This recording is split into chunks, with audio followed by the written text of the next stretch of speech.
আসি নাই কেন জানেন? আমি গরিব হইলেও আমার সম্মান আছে, মান আছে, কিন্তু আমি কোনো সময় মিডিয়ার সামনে আসি নাই। এখন আসছি কিসের জন্য? আমার ছেলের এই পরিস্থিতির কারণে আমি আসছি।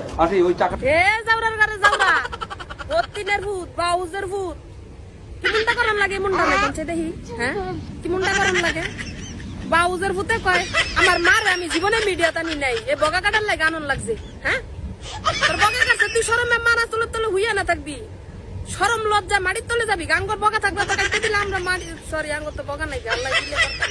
যাই হোক, মানে মনে করেন যে মায়ে মারে ভাইরাল করছে, মায়ে আইয়া কয় আরে আমার ভূতের বগাটা কেটে লাইছে। ছোট ভাই এই যাই হোক আমার ভাইয়ের বগাটা কেটে লাইছে। জাউরার ঘরের জাউরা হতিনের ভূত। হ্যাঁ, গোলামাই সজ্জে তুই অনেক যেমন লঙ্গিটা উড়াই উড়াই দেখাস, আমার বগাটা কেটে লাইছে। লঙ্গিটা উড়াই উড়াই দেখাস। হ্যাঁ, আগে দেখাইলি না কেন লিখে? আগে দেখাইলে তো তোর বগাটা আমরা দেখে দেখে রাখতাম, যাতে শিখা না কাটতারে। অনেক জানে দেখে দেখে রাখতাছি। বাউজের ঘরের বাউজের ফুট বগাটা আড়াই নিয়ে লঙ্গিটা উড়াই উড়াই দেখাস, দেখতে রে আমার বগা কাটছে।